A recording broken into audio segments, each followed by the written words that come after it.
Welcome back to another technical deep dive here in the debug zone.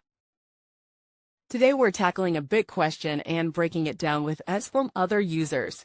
Hopefully this clears up some misconceptions and helps you get the answer you need. So buckle up, stay a little curious, and let's jump right in.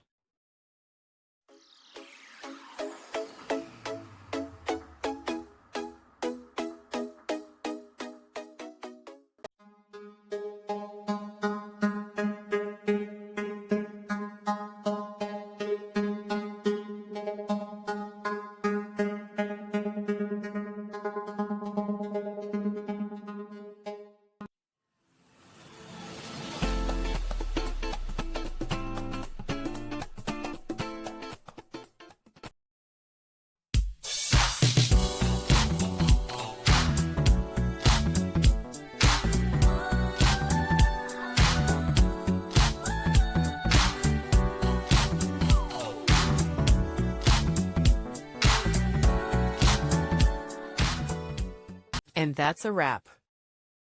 I hope you found the answer you were looking for.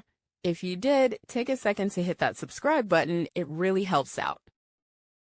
And let me know in the comments which solution worked best for you. See you next time in the debug zone.